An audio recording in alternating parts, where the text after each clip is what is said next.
അവളുടെ മൂക്കിൽ കൂടെ കുറച്ച് ബ്ലഡ് വന്നു. എപ്പോഴും അവിടെ കിടപ്പാണ്. വലിയ വലുപ്പമുള്ള ഭയങ്കര വലുപ്പമുള്ള 2 പാമ്പുകളാണ്. നമ്മൾ പേടിച്ചു പോകും. രാത്രി നമുക്ക് ഇത് നിങ്ങളെ തല്ലിക്കൊല്ലാൻ പോലും പറ്റത്തില്ല. കാരണം മണ്ട കയറിയിട്ട് ഒന്നാമത്തെ കാര്യം മണ്ട കയറി ഒന്നും ചെയ്യാൻ പറ്റത്തില്ല. മമ്മിയുടെ മേത്തേക്ക് വീണ്ടും മമ്മിയുടെ കയ്യിലൊക്കെ പാമ്പ്. ഹായ്, എല്ലാവർക്കും നമസ്കാരം. അച്ചാൻ അറബി ഫാമിലിയുടെ പുതിയൊരു വീഡിയോയിലേക്ക് ഏവർക്കും സ്വാഗതം. ഇന്ന് വണ്ടിയുടെ അകത്ത് കയറിയിരുന്ന വീഡിയോ ചെയ്യുന്ന കാരണം ഇപ്പൊ സമയം രാത്രി 10:30-11 മണി ആവാറായി. അവരാരും പിള്ളേരാരും ഉറങ്ങിയിട്ടില്ല. അതുപോലെ തന്നെ ഒരു പ്രധാനപ്പെട്ട ഒരു കാര്യം, ഒരു കാഴ്ച നിങ്ങളെ കാണിക്കാൻ വേണ്ടിയിട്ടാണ് ഇപ്പോൾ ഈ വീഡിയോ ആയിട്ട് വന്നത് കേട്ടോ.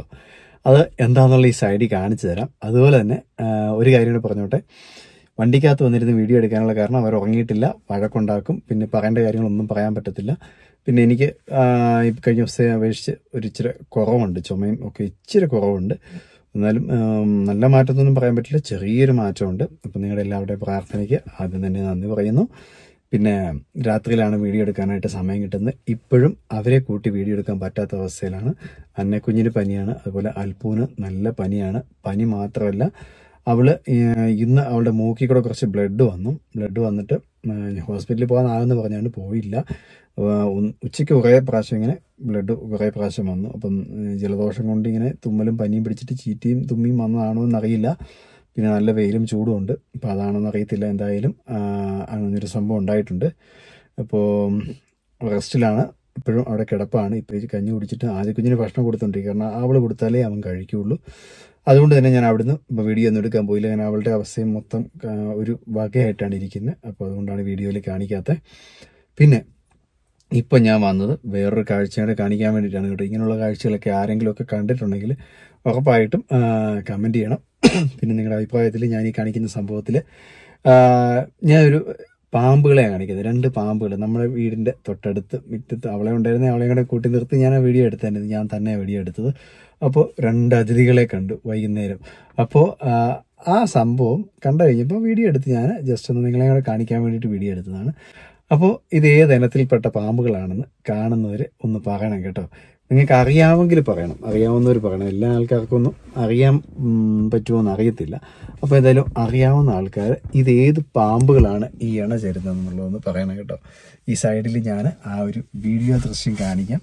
കുറേ ഞാൻ വീഡിയോ എടുത്തിട്ടുണ്ട്. അപ്പോൾ കുറേ അകലെ നിന്നിട്ട്, നമ്മുടെ ഈ ഫോൺ ആയതുകൊണ്ടാണ് കുറേ ദൂരം നിന്ന്. കാരണം അടുത്തേക്ക് പോയി കഴിഞ്ഞാൽ നിങ്ങൾ എങ്ങാനും നിങ്ങൾക്ക് ദേഷ്യം വരും എന്തെങ്കിലും ചെയ്ത് കഴിഞ്ഞിട്ടുണ്ടെങ്കിൽ ചിലപ്പോൾ നമ്മുടെ നേരെ ചീറ്റിക്കൊണ്ട് വരാൻ സാധ്യതയുണ്ട്. അതുകൊണ്ട് നമ്മൾ ഒരുപാട് അകലെ നിന്നിട്ടാണ് ഈ വീഡിയോ ഷൂട്ട് ചെയ്തേക്കുന്നത്. അത് കണ്ടപ്പം അങ്ങ് എടുക്കണമെന്ന് തോന്നി അത് എടുത്തുവെന്ന് മാത്രമേ ഉള്ളൂ കേട്ടോ. പിന്നെ എൻ്റെ കാഴ്ചപ്പാടുള്ളത് എനിക്കറിയാതെ എന്താണെന്നുള്ളത് നിങ്ങൾക്ക് അത് കണ്ടിട്ട് എന്താണെന്ന് മനസ്സിലായെങ്കിൽ പറയണം. എൻ്റെ കാഴ്ചപ്പാടിൽ എനിക്ക് അറിയാവുന്ന തീർത്ത് ഞാൻ പറയുന്നില്ല, എനിക്കൊരു ഇതുണ്ട് അത് ഇന്ന പാമ്പായിരിക്കുമെന്ന്. അപ്പോൾ നിങ്ങൾക്ക് ആർക്കെങ്കിലും അതെന്താണെന്ന് മനസ്സിലായിട്ടുണ്ടെങ്കിൽ തീർച്ചയായിട്ടും ഈ സൈഡിൽ കമൻറ്റ് ചെയ്യണം കേട്ടോ. ഇപ്പം ഞാൻ ഈ കാണിച്ച വീഡിയോ എന്ന് പറഞ്ഞു കഴിഞ്ഞാൽ അങ്ങനെ ആരും കാണാത്ത കാര്യമൊന്നുമില്ല, ഒരുപാട് ആൾക്കാർ കണ്ടിട്ടുള്ളത് തന്നെയാണ്. പിന്നെ അതൊരു കൗതുകം തോന്നിയെന്ന് പറഞ്ഞാൽ വലിയ വലുപ്പമുള്ള ഭയങ്കര വലുപ്പമുള്ള 2 പാമ്പുകളാണ്. ഞാൻ ഒരുപാട് ദൂരെ നിന്നാണ് അത് സൂം ചെയ്തിട്ട് ആ വീഡിയോ എടുത്തിരിക്കുന്നത്. ഒരുപാട് ദൂരെ നിന്നിട്ടാണ്. എനിക്ക് പേടി ഈ സാധനത്തിനെ. ഞാൻ ഇതിനെ കണ്ടു കഴിഞ്ഞിട്ടുണ്ടെങ്കിൽ ഞാൻ ഓടത്തേ ഉള്ളൂ. പാമ്പിനെ കണ്ടു കഴിഞ്ഞിട്ടുണ്ടെങ്കിൽ ഞാൻ ഓടും. മമ്മിക്ക് പക്ഷേ പാമ്പിനെ ഒട്ടും പേടിയില്ല. ആ സമയത്ത് മമ്മി കുളിക്കാൻ കയറിയൊക്കെ വരുന്നു. അതുകൊണ്ടല്ലേ മമ്മി വന്നിട്ട് അതിനെ എന്തെങ്കിലും എറിഞ്ഞ് ഓടിക്കുകയെങ്കിലും ചെയ്തേനെ. അത് ഞാൻ ആണെങ്കിൽ ആ ഭാഗത്ത് ഒരുപാട് കിലോമീറ്റർ അകലെ മാറി നിന്നിട്ട് ഇതിനെ കാണുള്ളൂ. പണ്ടൊക്കെ നമ്മുടെ പഴയ വീടൊക്കെ ആയിരുന്നപ്പം ആ വീടിൻ്റെ ഉത്തരത്തേക്കൂടെയൊക്കെ ഈ വളവെഴുപ്പം പാമ്പ്, മൂർക്കം പാമ്പ് എന്ന് വേണ്ട പല സൈസ് പാമ്പ് കുഞ്ഞുങ്ങളും പാമ്പും മുഴുത്ത പാമ്പൊക്കെ കയറി വരുമായിരുന്നു. അപ്പോൾ നമ്മളിങ്ങനെ കിടന്ന് ഉറങ്ങി വെച്ചിങ്ങനെ കണ്ണ് തുറന്ന് നോക്കുമ്പോഴേ തലക്കൽ പാമ്പ്. അപ്പോൾ ആ അവസ്ഥയായിരുന്നു. കൂട്ട് വീടായിരുന്നു നമ്മുടെ ഒരു 3 വർഷം മുമ്പ് വരെ. അപ്പോൾ എപ്പോഴും പാമ്പ് കയറി വരുമായിരുന്നു. പാമ്പിൻ്റെ ഒരു താവളം തന്നെയായിരുന്നു നമ്മുടെ വീടെന്ന് പറഞ്ഞു കഴിഞ്ഞാൽ നമ്മുടെ വീടിൻ്റെ ഈ തറയൊന്നും ഇട്ടിട്ടില്ലായിരുന്നു. തറയെല്ലാം മണ്ണായിരുന്നു, ഫുള്ള് മണ്ണായിരുന്നു. കൊണ്ട് ഇതിനടിയിൽ കൂടെ മുഴുവൻ എലിയുണ്ട്, ഒരുപാട് എലി, വലിയ പന്നിയിലേക്ക് വന്നിട്ട് ഇങ്ങനെ ഭയങ്കര തുരങ്കം വെച്ചിട്ട് മൊത്തം മടയാണ്. ഇപ്പം ഈ മടയിൽ കൂടെ ഒക്കെ ഈ പറമ്പിൽ കൂടെ കയറുന്ന സാധനം നേരെ കട്ടിലിൻ്റെ കീഴേ കയറി വരും. എങ്ങനെ ഈ മടയ്ക്കകത്തൂടെ കയറി വരും. അത് ഈ ചെറിയ ചിമ്മിനിയൊക്കെ ഉണ്ടായിരുന്നു, അതിനടി എല്ലാം മണ്ണായിരുന്നു. വിറകൊക്കെ കൂട്ടിയിടുമ്പോൾ ഇതിനകത്തൂടെ കയറി വരും. എന്നിട്ട് നമ്മൾ പോലും അറിയാമല്ലോ ഈ സാധനം ഭിത്തിയൊന്നും തേക്കാത്ത ഭിത്തിയൊക്കെയാണ്, ചുമ്മാ ചെറിയ സാധാരണ സിമെൻറ്റ് കട്ടകളൊക്കെ വെച്ച് ഉള്ള വീടായിരുന്നു. അപ്പോൾ അതേ കൂടെ വലിഞ്ഞ് കയറിയിട്ട് ഇതെങ്ങനെ ഉത്തരത്തെ കയറുന്നതെന്ന് അറിയത്തില്ല. കയറി ഇങ്ങനെ ഷീറ്റിനടയ്ക്കൂടെ ഈ ഉത്തരത്തേക്കൂടെ ഒക്കെ കയറി തൂങ്ങിക്കിടന്ന് വെച്ചിട്ട് നമ്മൾ പേടിച്ചു പോകും. രാത്രി നമുക്ക് ഇത് നിങ്ങളെ തല്ലിക്കൊല്ലാൻ പോലും പറ്റത്തില്ല. കാരണം മണ്ട കയറിയിട്ട് ഒന്നാമത്തെ കാര്യം മണ്ട കയറി ഒന്നും ചെയ്യാൻ പറ്റത്തില്ല. പിന്നെ അടുത്തുള്ളവരൊക്കെ വന്നിട്ട് ആരെങ്കിലുമൊക്കെ വന്നായിരിക്കും ചിലപ്പോൾ ഇതിനൊക്കെ ഒന്ന് തല്ലിക്കൊല്ലുകയൊക്കെ ചെയ്യുന്നത്. അപ്പോൾ അതുപോലത്തെ അവസ്ഥയിലാണ് നമ്മൾ അന്നൊക്കെ കിടന്നത്. അതുകൊണ്ട് തന്നെ ഇതിൽ കാഴ്ചകളൊന്നും നമ്മളെ സംബന്ധിച്ചിടത്തോളം വലിയ പുത്തരിയൊന്നുമല്ല. പക്ഷേ ഇപ്പോൾ നമ്മൾ ഇങ്ങനെ ഒരു വീട്ടിലോട്ട് വലിയ കുഴപ്പമില്ലാത്തൊരു വീട്ടിലോട്ട് മാറിക്കഴിഞ്ഞപ്പോഴാണ് അങ്ങനത്തെ ശല്യങ്ങളൊന്നും നമുക്കില്ലാത്തത്. അപ്പോൾ പറഞ്ഞു വന്നത്, അന്നും ഇങ്ങനെയുള്ള കാഴ്ചകൾ കാണുമ്പോൾ ഞങ്ങൾ കിടന്ന് കാറും. മേത്തോട്ട് മമ്മിയുടെ മേത്തേക്ക് വീണ്ടും മമ്മിയുടെ കയ്യിലൊക്കെ പാമ്പ് കടിച്ചിട്ടുണ്ട്. എന്നിട്ട് എന്താ പറയുക, മമ്മിക്ക് പാമ്പെന്ന് പറയുന്നത് ഒട്ടും പേടിയില്ലാത്ത കൂട്ടത്തില്ല. മമ്മിക്ക് കൈ കൊണ്ട് കുഞ്ഞ് നീളം കുറഞ്ഞ കുഞ്ഞു കമ്പ് വന്നി മമ്മിക്ക് പാമ്പിനെ തല്ലിക്കൊല്ലാൻ അത്രയ്ക്കും ധൈര്യമാണ് മമ്മിക്ക്. അപ്പോൾ എനിക്കറിയാം മമ്മി കണ്ടു കഴിഞ്ഞാൽ മമ്മി അതിനെ ഓടിച്ചു വിടും. മമ്മി ഇപ്പോൾ കൊല്ലത്തില്ല, കൊന്നു കഴിഞ്ഞിട്ടുണ്ടെങ്കിൽ മമ്മിക്കൊരു കുഴപ്പമുണ്ട്, മമ്മി അന്നത്തെ ദിവസം ഭക്ഷണം കഴിക്കത്തില്ല. കാരണം ഇതിൻ്റെ ഈ ദേഹം പൊട്ടിയിട്ട് ബ്ലഡൊക്കെ വരുന്നത് കണ്ടു കഴിഞ്ഞാൽ മമ്മി ഭക്ഷണം കഴിക്കത്തില്ല. അപ്പോൾ ഭയങ്കര അറപ്പാണ്. അതുകൊണ്ട് പരമാവധി അങ്ങനെ കൊല്ലത്തില്ല. ഇപ്പം പണ്ടൊക്കെ ഈ ഗതി കെട്ടിട്ട് നമ്മുടെ അടുത്ത് പരിക്കാത്തൊക്കെ കയറി കഴിഞ്ഞാൽ ഗതി കെട്ട് തല്ലി കൊല്ലുന്ന, അത് ചുമ്മാ വിറക് കഷ്ണമൊക്കെ എടുത്തുകൊണ്ട് പോയിട്ട് മമ്മി അടിച്ചു കൊല്ലുമായിരുന്നു. അപ്പം നമ്മൾ വരയ്ക്കാം ഈ മെഴുകിയ പേര്, ചാണകത്തിന് മെഴുകിയ പേരെയൊക്കെ. അപ്പം നമ്മൾ പിള്ളേരല്ലേ, ഭിത്തിയിലൊക്കെ വന്നിരിക്കും. എൻ്റെ അമ്മോ പേടിയാവും അന്നത്തെ കാലത്തൊക്കെ. ഓർത്ത് കഴിഞ്ഞാൽ പേടി ഇപ്പോഴും പോവുകയില്ല. അപ്പോൾ മമ്മി പോയി തല്ലി കൊല്ലും. മമ്മിക്ക് ഒരു പേടിയില്ല കാര്യത്തിൽ. അപ്പോൾ ഇന്നിപ്പോൾ ഇങ്ങനെ ഒരു കാഴ്ച കണ്ടപ്പോൾ മമ്മി അടുത്തില്ലാണ്ട് പോയി. അടുത്തുണ്ടായിരുന്നെങ്കിൽ മമ്മി ഉറപ്പായിട്ടും അതിനെ ഓടിക്കുകയെങ്കിലും ചെയ്യും. ഒരു ചെറിയ കല്ലെങ്കിലും എടുത്ത് എറിഞ്ഞ് ഓടിക്കുകയെങ്കിലും ചെയ്തതിന്. ആ സമയത്ത് നിങ്ങൾ ഈ അണ ചേരുന്ന സമയത്ത് നിങ്ങൾ ഉപദ്രവിക്കരുതെന്നാണ് പറഞ്ഞ് കേട്ട് നമ്മുടെ അറിവ് കേട്ടോ. എനിക്കറിയാം, അതിനെക്കുറിച്ച് കൂടുതലായിട്ട് പറയാനൊന്നും അറിയത്തില്ല. ഉപദ്രവിക്കരുത്, കാരണം അത് നിങ്ങൾക്ക് ആ സമയം ഭയങ്കരമായിട്ട് ദേഷ്യം ഉണ്ടാവും. ചിലപ്പോൾ നമ്മളെ ഓടിച്ചിട്ട് കൊത്തും എന്നൊക്കെ ഇങ്ങനെ പറഞ്ഞ് കേട്ടിട്ടുണ്ട്. ചിലരൊക്കെ പറയുന്നത് കേട്ടു ഓടിച്ചിട്ട് കൊത്തും. അറിയത്തില്ല കേട്ടോ, എനിക്കറിയില്ല. ആർക്കെങ്കിലും ഒക്കെ അറിയാമെങ്കിൽ പറയുക. ഇത് ഏതുതരം പാമ്പാന്നുകൊണ്ട് പറയണം കേട്ടോ. എനിക്ക് തോന്നുന്നത് ഇത് ചേരയാണെന്നാണ് എൻ്റെ ഒരു വിശ്വാസം. 2 പാമ്പുകൾ, അത് ചിലർ പറയുന്നത് ചേരയും കൂടെയാണ് ചേരുള്ളൂ. ചിലർ പറയുന്നത് ചേരയും മൂർഖനും കൂടെയാണ് ചേരും. അങ്ങനെയൊക്കെ പറയുന്നത് ശരിക്കും അങ്ങനെ ഉണ്ടാവുമോ, ഇതിലേതാണ് കറക്റ്റ് എന്ന് പലരും പല രീതിയിലാണ് പറയുന്നത്, അറിയത്തില്ല. അപ്പോൾ ഇതൊക്കെ അറിയാവുന്ന ആളുകളൊക്കെ കാണുന്നവരുണ്ടെങ്കിൽ കമൻറ്റ് ചെയ്യണം കേട്ടോ. പിന്നെ ഭാഗ്യത്തിന് ആ സമയത്ത് അൽപ്പൂന് ഈ വയ്യാതെ കൊണ്ടും മൊത്തത്തിൽ ഇന്ന് കിടപ്പായിരുന്നു കൊണ്ടും അവൾ എഴുന്നേറ്റ് വന്നില്ല. ഞാൻ അവളെ വിളിക്കാനും പോയില്ല. അല്ലെങ്കിൽ ഞാൻ അവളെ വിളിച്ചിട്ട് ഞാൻ അതിൻ്റെ ഒരു നേരെ പുറത്ത് നിന്നിട്ട് എങ്ങനെയും ഒരു വീഡിയോ ഒക്കെ എടുത്തേനെ. അടുത്തേക്ക് പോയില്ലെങ്കിൽ കുറേ അകലെ നിന്നിട്ടെങ്കിലും വീഡിയോ നമ്മളെ അതിനകത്ത് കാണിച്ചുകൊണ്ടൊക്കെ എടുത്തേനെ. ഇപ്പം റിസ്ക്കാണ്. പിന്നെ അവൾ കിടപ്പായിരുന്നോണ്ട് ഞാൻ അവളെയും വിളിച്ചില്ല. അവളെ വിളിച്ചു കഴിഞ്ഞാൽ അവൾക്ക് പേടി, അവൾ വരത്തില്ല. അവൾക്ക് പാമ്പെന്ന് വെച്ച് കഴിഞ്ഞാൽ ഭയങ്കര പേടിയുള്ള കൂട്ടത്തിലാണ്. അപ്പം കിടന്ന് കാറുള്ളൂ. വീഡിയോ കണ്ടിട്ട് തന്നെ അയ്യോ എന്ന് പറഞ്ഞുകൊണ്ട് പേടിച്ചു. അപ്പോൾ അങ്ങനെ അവൾ കണ്ടിട്ടില്ല. അതുപോലെ തന്നെ രണ്ടുപേരുടെ പനിയൊക്കെ കുറയാൻ വേണ്ടി എല്ലാവരും പ്രാർത്ഥിക്കണം. ആദ്യ കുഞ്ഞ് ദൈവം എപ്പോഴും പിടിക്കരുതെന്ന് ഞാൻ പ്രാർത്ഥിക്കുന്നു. കാരണം അവന് പിടിച്ചു കഴിഞ്ഞാൽ ഭയങ്കര ബുദ്ധിമുട്ടാണ്. ഇപ്പോൾ തന്നെ ഞാൻ മരുന്ന് കഴിക്കുന്നുണ്ട്. കാരണം ഈ അലർജി ഉള്ളതുകൊണ്ട് 2 നേരം അവന് മരുന്നുണ്ട്. മൂക്കിലിടിക്കുന്ന സ്പ്രേ ഉണ്ട്, പിന്നെ എല്ലാ ദിവസവും മരുന്നുമുണ്ട്. അതിലാണ് അത് പൊയ്ക്കൊണ്ടിരിക്കുന്നത്. പനിയോട് പിടിച്ചു കഴിഞ്ഞാൽ ഭയങ്കര ബുദ്ധിമുട്ടാവും. അപ്പോൾ അതൊക്കെയാണ് ഞങ്ങളുടെ വിശേഷങ്ങൾ. ഇപ്പോൾ ഇന്ന് ഇത് കണ്ടു കഴിഞ്ഞപ്പോൾ എനിക്കൊരു വീഡിയോ എടുക്കണമെന്നും നിങ്ങളിലേക്ക് അത് എത്തിക്കണമെന്നും, അതെന്താണെന്ന് ജസ്റ്റ് ഒരു ക്യൂരിയോസിറ്റി, ഒരു കാണാനൊരു കൗതുകം കാഴ്ച, അത് കണ്ടുകൊണ്ട് മാത്രം എടുത്താണ് കേട്ടോ. വേറെ വിചാരിക്കരുത്. അതിൽ നിന്ന് വീഡിയോ കാണുന്നവർ ദയവായിട്ടൊരു ലൈക്ക് ചെയ്തിട്ട് കാണണം കേട്ടോ. അതുപോലെ നിങ്ങളുടെ അഭിപ്രായങ്ങൾ താഴേക്ക് കമൻറ്റായിട്ട് ഇടുകയും വേണം. അപ്പോൾ ഇപ്പോൾ സമയം ഏതാണ്ട് 10:11 മണിയാവാറായിട്ടുണ്ട്. അപ്പോൾ ഇനി എന്തായാലും ഞാൻ അകത്തോട്ട് കയറി പോവുകയാണ്. കാരണം മമ്മി ഇതുവരെ കിടന്നിട്ടില്ലെന്ന് മാത്രമല്ല ഞാനും മമ്മിയും കഴിച്ചിട്ടില്ല. അവൾക്ക് അല്പം ഒരു മരുന്ന് കൊടുക്കേണ്ടതുകൊണ്ട് നേരത്തെ എടുത്ത് കൊടുത്തു. എന്നിട്ട് കൊച്ചിന് അവൾ കൊടുത്തുകൊണ്ടിരിക്കുകയാണ്. അപ്പോൾ ഞങ്ങൾ രണ്ടും പോയി കഴിച്ച് മമ്മി കുഞ്ഞിപ്പെണ്ണിനെ എടുത്തുകൊണ്ട് നടക്കുകയാണ്. അല്ല അവൾ ഭയങ്കരമായിട്ട് അലമുണ്ടാക്കും. അപ്പോൾ ഒരാളെ മമ്മിയുടെ കയ്യിൽ നിന്ന് മേടിച്ചിട്ട് ചോറ് വിളമ്പി ഞങ്ങൾ കഴിച്ച് ഇനിയിപ്പം കിടക്കുമ്പോഴത്തേക്കും ഒരു 10-12 മണി എന്തായാലും ആവും. ഞാൻ കിടക്കുമ്പോൾ ആ സമയമൊക്കെ കഴിഞ്ഞു പോകും. ഞാൻ കിടക്കുന്ന സമയം എന്ന് പറഞ്ഞാൽ 2 മണി 3 മണി ആ സമയമാണ് എൻ്റെ സമയം. കാരണം രാത്രിയിൽ എനിക്ക് ഇരുന്ന് എന്തെങ്കിലുമൊക്കെ ചെറിയ വീഡിയോസ് എഡിറ്റ് ചെയ്യാനുണ്ടാവും. പിന്നെ പിറ്റേ ദിവസത്തേക്കുള്ള ഫോട്ടോസൊക്കെ ഫേസ്ബുക്കിലൊക്കെ എവിടെയെങ്കിലുമൊക്കെ ഷെഡ്യൂൾ ചെയ്ത് വെക്കാനുണ്ടാവും. കാരണം ഫേസ്ബുക്കിലൊക്കെ 1-2 ഫോട്ടോസൊക്കെ എന്തായാലും ഞാൻ ഷെഡ്യൂൾ ചെയ്യാറുണ്ട്. അതുപോലെ തന്നെ ഷോർട്ട് വീഡിയോസ് ഷെഡ്യൂൾ ചെയ്യാറുണ്ട്. പിന്നെ ലോങ് വീഡിയോസ് ഷെഡ്യൂൾ ചെയ്ത് വെക്കും. ഇൻസ്റ്റഗ്രാമിൽ വീഡിയോസ് പോസ്റ്റ് ചെയ്യുന്നതിന് എല്ലാം നോക്കി വെക്കും. അതുപോലെ തന്നെ ഈ എടുക്കുന്ന വീഡിയോസ് എല്ലാം എന്തെങ്കിലും കട്ട് ചെയ്യാനുള്ളതെല്ലാം കട്ട് ചെയ്ത് ഫുൾ എഡിറ്റ് ചെയ്ത്, പിന്നെ ഒരു ഷോർട്ട് വീഡിയോ ഒക്കെ ചെയ്തിട്ടുണ്ടെങ്കിൽ അത് എഡിറ്റ് ചെയ്യണമെങ്കിൽ ഒരുപാട് സമയം എടുക്കും. പ്രത്യേകിച്ച് കഥ പോലുള്ള വീഡിയോസൊക്കെ എടുത്തു കഴിഞ്ഞാൽ 1 മിനിറ്റ് ആയിട്ടുള്ള വീഡിയോ ഒക്കെ എടുത്തു കഴിഞ്ഞാൽ ഒരുപാട് ടൈം 1-2 മണിക്കൂറൊക്കെ എടുത്ത് എഡിറ്റ് ചെയ്തിട്ടാണ് ആ വീഡിയോ നിങ്ങളുടെ മുന്നിലേക്ക് 1 മിനിറ്റ് ആയിട്ട് വരുന്നത്. ശരിക്കും പറഞ്ഞാൽ പറ്റിയല്ല. നമ്മൾ ഒരുപാട് സമയം ഫോൺ ഞാൻ യൂസ് ചെയ്യുന്നുണ്ട്. കാരണം ഫോൺ ഉപയോഗിക്കാതിരിക്കാൻ പറ്റത്തില്ല.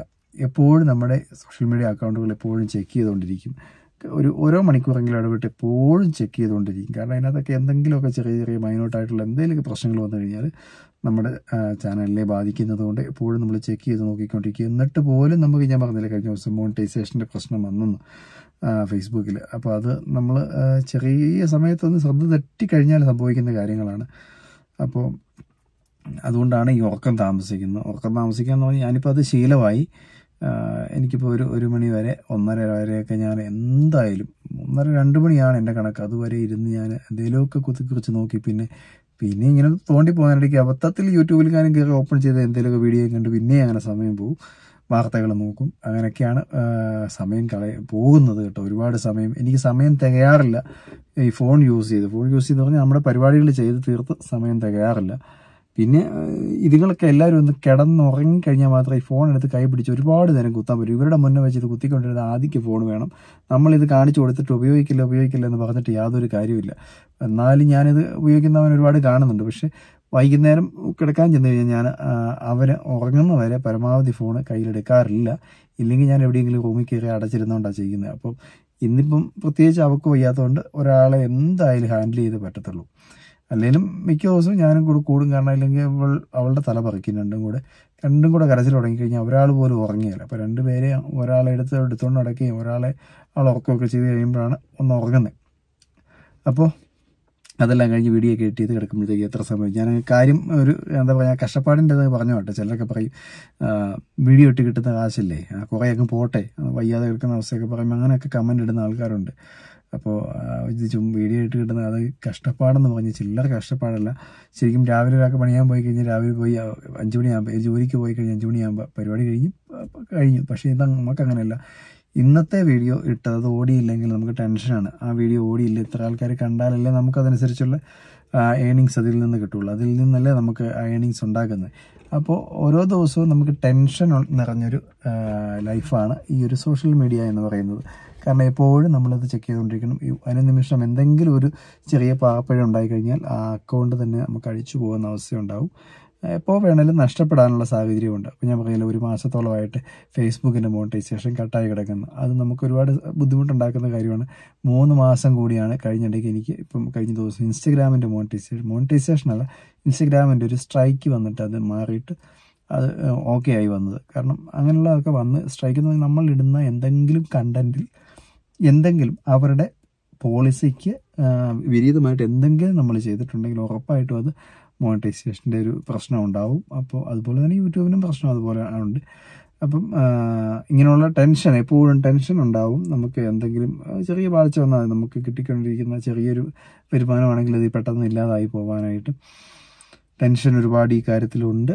നല്ല കഷ്ടപ്പാടുണ്ട്. ഇതൊക്കെ എല്ലാവരും മനസ്സിലാക്കണം എന്നും കൂടെ പറയുക കേട്ടോ. ചിലരൊക്കെ വന്നിട്ട് ചുമ്മാ കിട്ടുന്നതല്ലേ എന്നൊക്കെ പറഞ്ഞൊക്കെയാണ് കമൻ്റ് ഇടുന്നത്. എന്തെങ്കിലും കാട്ടിക്കൂട്ടിയിട്ട് പൈസ ഉണ്ടാക്കുമല്ലേ, അല്ലെങ്കിൽ ജോലിയെടുത്ത് ജീവിച്ചുകൂടെ എന്നൊക്കെ ചോദിക്കുന്നവരുണ്ട്. അപ്പം ഇതിന് ശരിക്കും നല്ല അധ്വാനമുണ്ട്, ഒരുപാട് കഷ്ടപ്പാടുണ്ട്. അത് നിങ്ങൾ മനസ്സിലാക്കണം. വീഡിയോ ഇടുന്ന എല്ലാവരെയും നോക്കിയാൽ മനസ്സിലാവും. അപ്പോൾ അവർക്കൊക്കെ എല്ലാവരും വീഡിയോ ചെയ്ത് സോഷ്യൽ മീഡിയയിലൂടെ ഇപ്പം പൈസ ഉണ്ടാക്കുന്ന അല്ലെങ്കിൽ അതൊരു ഉപജീവന മാർഗമായിട്ടെടുത്ത് അതിൽ മാത്രം ജോലി ചെയ്യുന്ന ലക്ഷക്കണക്കിന് മലയാളികൾ തന്നെ ഇന്ന് നമ്മുടെ കേരളത്തിലുണ്ട്. ലക്ഷക്കണക്കിന് ആൾക്കാരുണ്ട്. അത് എണ്ണാൻ പറ്റുകയില്ല. കാരണം ഈ സോഷ്യൽ മീഡിയ ഉള്ളത് കൊണ്ടാണ് പലരുടെയും ഇന്നത്തെ TV-യിലെ പരസ്യങ്ങളിൽ മാറി നിന്നിട്ട് മൊത്തം പരസ്യങ്ങളും ഇന്ന് ഈ യൂട്യൂബേഴ്സും അതുപോലുള്ള സോഷ്യൽ മീഡിയ ഇൻഫ്ലുവൻസേഴ്സ് വഴിയാണ് കൂടുതലും നമ്മുടെ കയ്യിലിരിക്കുന്ന ഫോണിലേക്ക് എത്തുന്നത്. അപ്പോൾ ഏറ്റവും കൂടുതലും ഉപയോഗിക്കപ്പെടുന്നതും ഈ യൂട്യൂബേഴ്സിനെയും സോഷ്യൽ മീഡിയ ഇൻഫ്ലുവൻസറെയാണ്. അതുകൊണ്ടാണ് നമുക്ക് പോലും കുഞ്ഞു പരസ്യങ്ങളും കുഞ്ഞു പ്രൊമോഷനുകളും കിട്ടുന്നത്. അപ്പോൾ പണിയെടുത്ത് അപ്പോൾ അത് നമ്മുടെ ജോലിയാണ്. അത് നിങ്ങൾ മനസ്സിലാക്കുക. അപ്പോൾ അതിലൂടെ എത്ര പേര് ജീവിക്കുന്നുണ്ടെന്ന് മനസ്സിലാക്കുക. ഒരുപാട് പേര്, ലക്ഷക്കണക്കിന് ആളുകൾ, എന്താ പറയുക, നല്ല വീഡിയോ ചെയ്യുന്ന ആളുകളുടെ എല്ലാം കമൻറ്റ് ബോക്സിൽ, നല്ല റീച്ചുള്ളവരുടെ എല്ലാം കമൻറ്റ് ബോക്സ് കണ്ടു കഴിഞ്ഞാൽ നമ്മുടെ കമൻറ്റ് ബോക്സൊക്കെ ഒന്നുമല്ല. നമുക്കിടെ കമൻറ്റ് ബോക്സൊക്കെ അപ്പോൾ സ്വർഗ്ഗത്തുല്യ. കാരണം ബാക്കിയുള്ളവരെ കണ്ടു കഴിഞ്ഞാൽ അതുപോലെ ചീത്തവിളിയും വൃത്തികേടുകളുമാണ്. അപ്പോൾ അതൊക്കെ വെച്ച് നോക്കുമ്പോൾ നമ്മളൊക്കെ ഒന്നുമില്ല. അവരെല്ലാം എന്താ പറയുക, അപ്പോൾ അവരുടെയൊക്കെ 1000% പോലും നമുക്കൊരു പ്രശ്നം വരുന്നില്ല. കാരണം നമ്മുടെ വീഡിയോയ്ക്ക് അതനുസരിച്ച് റീച്ചുള്ള ഏതെങ്കിലും വീഡിയോ നിങ്ങൾ കയറി നോക്കിയോ, അതിൻ്റെ താഴേക്ക് നെഗറ്റീവോ പോസിറ്റീവോ ആയിട്ടുള്ള ഒരുപാട് കമൻറ്റുകളും മോശം കമൻറ്റുകളും ഉണ്ടാവും. അപ്പോൾ അതൊന്നും കാര്യമാക്കിയിട്ട് കാര്യമില്ല. അതൊക്കെ സ്വാഭാവികമാണ്. ഇവിടെ നിൽക്കുമ്പോൾ ഇതൊക്കെ ഉണ്ടാവും.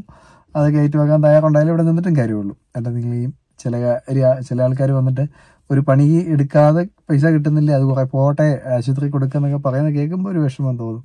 അതുകൊണ്ട് പറഞ്ഞു പോയതാണ്. അപ്പോൾ കൂടുതലായിട്ട് വേറെ വീഡിയോ വലിച്ചു നീട്ടുന്നില്ല, ഈ വീഡിയോ ഇവിടെ അവസാനിപ്പിക്കുകയാണ്. ഇനി അടുത്ത ദിവസം വീഡിയോ കാണുമ്പോഴെങ്കിലും അവരെ കൂടെ കൂട്ടി ഉൾപ്പെടുത്തിക്കൊണ്ട് വീഡിയോ എടുക്കാമെന്ന് വിശ്വസിക്കുന്നു. വളരെ നല്ലൊരു വീഡിയോ ആയിട്ട് വീണ്ടും കാണാം. അവരെല്ലാവർക്കും ടാറ്റാ ബൈ, ഗുഡ് നൈറ്റ്. രാത്രി ആയതുകൊണ്ടാണ് കേട്ടോ. ബൈ.